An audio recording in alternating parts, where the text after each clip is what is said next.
త్రేతాయుగంలో రావణాసురుడు రాముడు చూసాం.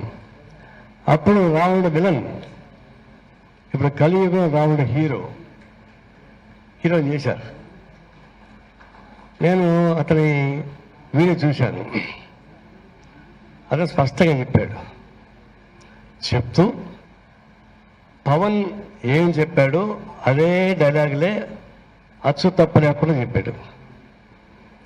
అయితే ఇది నా మాట కాదు, పవన్ కళ్యాణ్ మాట అన్నాడు. అయితే పవన్ చెప్పు చూపించి మాట్లాడాడు. పవన్ కళ్యాణ్ ఈ కళ్యాణ్ చెప్పు చూపిస్తారా మామూలు చెప్పాడు. కాబట్టి ఇట్లా కేసు పెట్టాలంటే ముందు పవన్ కళ్యాణ్ కేసు పెట్టాలా, తర్వాత ఈ ప్రాణ కేసు పెట్టాలా. తను ఒక విధంగా మిమిక్రీ అనిపించింది. మిమిక్రీ ఆర్టిస్తున్నారు. చంద్రబాబు నాయుడు మిమిక్రీ చేస్తారు, రాజశేఖర్ మిమిక్రీ చేస్తారు.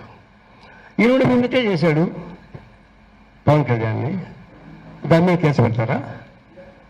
ఇది ఒక విచిత్రమైనది. ఇది చట్టాల గురించి చెప్తున్నాం. చట్ట ప్రకారంగా యాక్ట్లు కోట్ చేసి వాళ్ళ ఎఫ్ఐఆర్ పెట్టి కోర్టు పంపిస్తున్నారు. అదే కోర్టు ఆయన బెదిరించి పంపించేస్తా ఉంది. 4 కోట్లు పెడితే 4 కోట్లు వేడిచ్చారు. ఇక లాభం చెప్పేసని ఉపాధి చట్టం పెట్టేశారు. అంటే బెయిల్ ఇప్పుడు రాదు కాబట్టి. అంటే ఇది చట్ట ప్రకారంగా జరిగింది. అక్కడ ఇది పొలిటికల్ డెసిషన్, రాజకీయ నిర్ణయం. ఇది రాజకీయంగా అతన్ని ఉపాధి చట్టం ప్రకారం నిర్ణయించిన political party, implementation police department, judiciary. అందులో ఇది డైవర్షన్ పాలిటిక్స్. ప్రభుత్వం మీద వ్యతిరేకత పెరుగుతూ ఉంటే అటు సెంట్రల్ స్టేట్ పైన ఇవన్నీ డైవర్షన్ ప్రాక్టీస్. డైవర్ట్ చేసి పడేసి మీరు కొట్లాడుకుంటానండి, కాకులు కొట్లాడుకుంటూ ఉంటాయి, శవం మాయమైపోతూ ఉంటుంది. అది థియరీ. ఆ ప్రకారం చేస్తున్నది కేవలం పొలిటికల్ డెసిషన్ వచ్చినటువంటి అనుకరణ తప్ప జ్యుడిషియరీ రూపంలో పోలీస్ చట్టం రూపంలో వచ్చింది కానీ కాదు. వీళ్ళు అన్నిటి మాత్రం అయిపోయారు. ఇది ప్రమాదం ఉన్నాయని చెప్తున్నారు డెమోక్రసీ అని. నిజంగా మనకున్నది 1% of India, judiciary, election commission of India, CBI, నీతి, ఈ 5 స్టాట్యూటరీ బాడీస్. ఏ ప్రభుత్వాలు వచ్చినా స్టాట్యూటరీ బాడీస్ దాన్ని మెయింటెన్స్ అట్లా ఉండాలి. కానీ మొత్తం మారిపోయింది. ప్రెసిడెంట్ ఇండియా మొదలుకొని అన్నీ చుట్టూ జోబులు కట్టేసుకున్నారు. వాళ్ళ చేతులు ఏమి లేదు. ప్రెసిడెంట్ ఆఫ్ ఇండియా ఆదివాసీ మహిళే, ఆమెను ఉపయోగించే కదా ఆదివాసీకి వ్యతిరేక చట్టం మార్చేసింది.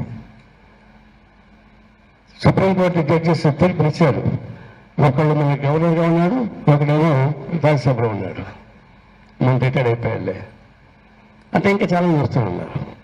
అంటే ఇది ఈ రాజ్యాంగ ధ్వంసం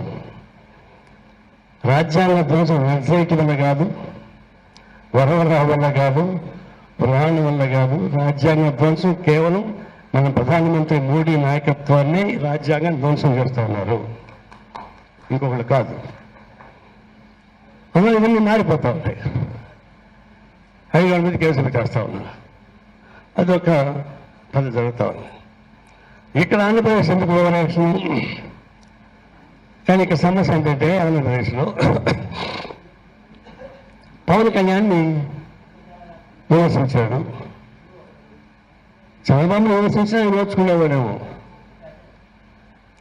లోకేష్ విమర్శించి ఆయన నేర్చుకునేవాడేమో. పవన్ కళ్యాణ్ విమర్శిస్తే ఆయన నేర్చుకోలేడు. ఎందుకంటే ఈయన మూలాలు ఢిల్లీలో ఉన్నాయి. బంగారు పచ్చిక దగ్గర మాయిల్ పత్రిక ఊపినట్టుగా మాయిల్ పత్రిక ఉంది. ఆయనేమో సనాతన ధర్మాన్ని ఎక్కించుకొని తిరుగుతున్నాడు పవన్ కళ్యాణ్. బహుశా భారతదేశంలో గుర్తింపున్న రాజకీయ వ్యవస్థలు ఉంటూ సనాతన ధర్మాన్ని పుస్తకెక్కించుకుంది పవన్ కళ్యాణ్ ఒక్కడే. రాజకీయ పదవులు ఉంటూ. కాబట్టి ఆయన ముఖ్యుడు అక్కడ సెంటర్లో. ఆయన ఏక వాళ్ళతో ఒప్పుకోరు. కాబట్టి ఓవర్ యాక్షన్ తోటి చంద్రబాబు నాయుడు కాపాడుకోవాలా. ఎందుకంటే మోడీ గారు చంద్రబాబు నాయుడిది తగ్గుతూ ఉంది గ్రావిటీ. ఆయనకి పార్లమెంట్లో ఎక్కువ వచ్చేశారు. తృణమూల్ కాంగ్రెస్ తోటి లోక్సభలో కన్వీనర్ మెజారిటీ వచ్చింది. చంద్రబాబు నాయుడు లేకపోయినా ఇప్పుడేం పర్వాలేదు. మన చంద్రబాబు నాయుడు ఆధారపడినాడు.